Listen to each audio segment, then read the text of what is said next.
believe we are nearly 3 years removed from the release of The Eternals? I know, right? Time really flies when nobody remembers your movie, but because there is absolutely no opportunity, at least in the near future, that an Eternals 2 is right around the corner, the only way for Kumail Nanjiani is somebody, it's like his name is tough to say, but he is a recognizable face in the industry. The only way that he can, make any waves in regards to The Eternals is to go ahead and spin this pathetic narrative that I needed to go to therapy for the trauma that we got from the negative reviews of the films. Like, prior to the slop that we were all subject to in 2023, The Eternals was the low watermark for the MCU, right? Like, everybody despised it. 47% from critics and top critics. 36%, but hey, at least the audience, even all of the audience, thought that it was good, it was fun, it was a fine fare, even though that it was a dour, a drab film, an ambitious superhero epic that soars as often as it strains. Eternals makes the MCU an intriguing and occasionally confounding new directions, and then the rest of the critic reviews. What was the consistent through line? The movie suffers from the same thing the Eternals comic did. It focuses more on the concept than it does on characters. Well, that's actually a pretty decent review, but Chloe Zhao's Eternals is the Marvel's most philosophical film today, teaching us about evolution, humanity, love, and the nature of good and evil. Yes, so much about, evolution. Even though they all the Eternals are so different, and that even Kevin Feige made a specific proclamation in the release of this film that we specifically chose the Eternals because not too many people, like outside of a couple of the characters, like Icarus, nobody really knows who's a part of the Eternals, so we can do whatever we want with it because guess what? It was all about diversity. It was all about representation, and when you were apparently told, when you were showed that the film that you were making was literally saving lives, it was giving the opportunity for people from underrepresented communities to finally see themselves portrayed on screen. Finally, we can have an Asian action film star. Wait, what? I'm sorry. That was the proclamation from Shang-Chi, which was prior to The Eternals, the most important film in the MCU because of its representation. I wonder why it failed. I wonder why nobody talks about it. But the 5 ways the Eternals MCU epic made strides for representation because Kingo's Bollywood dance sequence. Well, if Kumail was going to be getting therapy for anything, it probably should have been for having that cringe scene in there, or Phaetos and Ben kiss, which was summarily cut out of any theatrical release in a country that was based and stuck to their founding principles. Superhero, but not the last one in Marvel. But you know what? Hey, it was such a resounding success, and frankly, I didn't even actually know about that, but it was such a heavy hitter that they actually got their own series at the beginning of this year too. And well, it also met with rounding or overwhelming adulation. Just can't tell anybody about it because they never reply.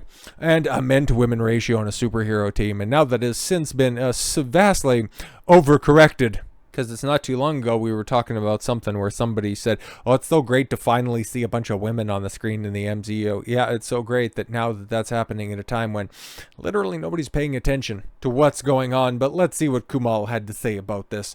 Marvel's Eternals was not the most well-received MCU film from critics and fans. And frankly, prior to the Marvels, well, it depends on which metrics you want to look at, because the Eternals very well in totality is probably still the worst reviewed MCU film, but it was such a different take on things. It was so great. It was definitely a big disappointment, but according to one of the film stars, Kumail Nanjiani, Marvel Studios fully expected the movie to be a massive hit, and that should be a big red flag right there. But it just shows you that this tone-deaf approach from Disney, from Marvel specifically, isn't anything new from 2023. This has been going on for a long time, and this is just one of the other examples. And when it wasn't, when the bad reviews started to roll in, it was not easy for the actor. It was really hard on him. And when it ended up, he ended up going to therapy over it, and it's something that he still says he has trauma from.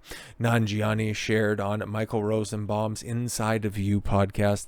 It was really, really hard because Marvel thought thought that the movie was going to be really, really well reviewed. And so they lifted the embargo really early, and they also put in some fancy movie festivals, and they sent us on a big global tour promoting the movie right as the embargo lifted. And so we had to travel the world, and everyone kissed our ass for this atrocious pile of shit that was coming to the theaters.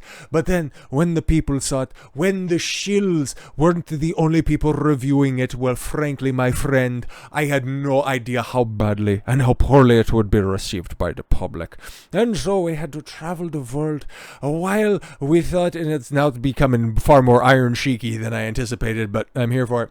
Or they thought that this was going to wave and raves, and it wasn't true, and it was fucking bullshit. He went on to say that he started reading every review, and it kind of spun out of control. Listen, man, okay, just from, creator to creator, even though, I don't need a team of writers to come up with the shit that I spew.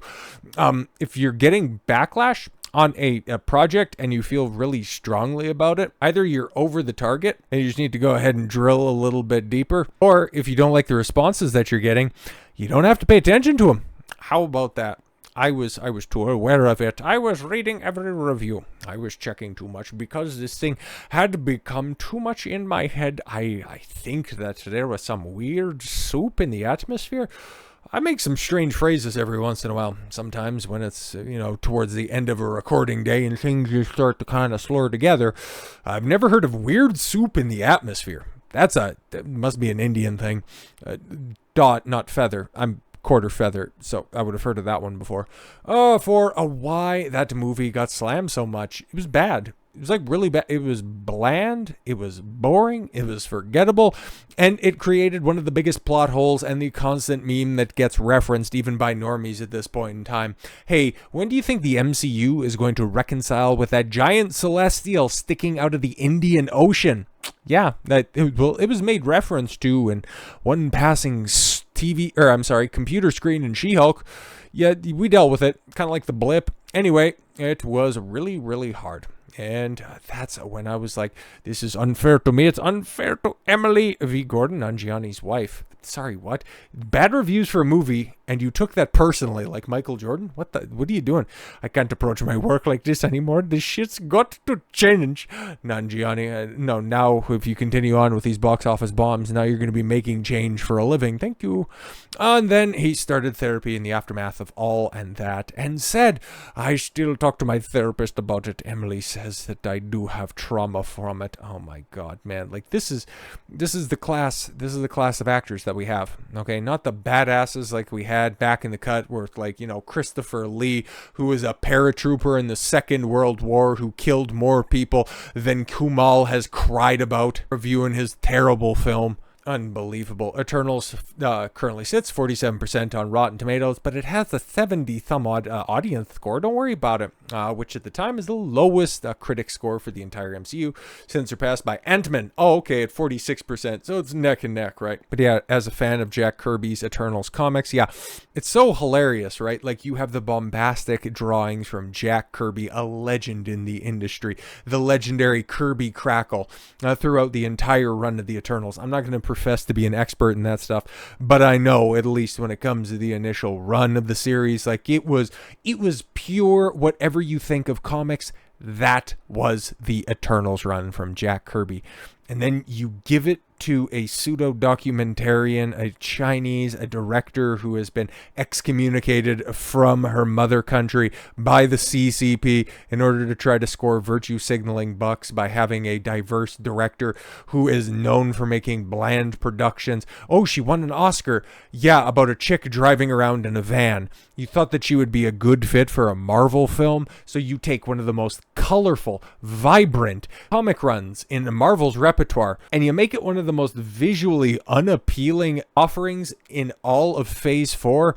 I couldn't imagine why it failed. I was expecting something epic and exciting, and a film that told a great, interesting story. But for me, the story that the movie told didn't just click with me, and there was just too many silly creative choices that didn't make sense to me. That's about the most kid gloves review that I've seen of this. I've heard it all the way from, what was the Eternal? Did I watch that 3 years ago? To, yeah, what a steaming pile of shit that just, still is a contender for the worst Marvel film, or maybe even worst film in history. And that was even by the people that decided to turn out for that, because remember, that was the original low watermark for box office bombs for the MCU. That was just thought to be a one-off, and now, well, now it's just kind of the standard. Now that's being held up by the Marvels, and well, we'll just have to see what that post-Deadpool and Wolverine bump does for Captain Black American Falcon Man, but yeah, I don't think it's going to be good. But like I was making mention of this before, and you might have seen the screenshot pop up real quickly, but the number of soft actors that we see out there nowadays, it's like,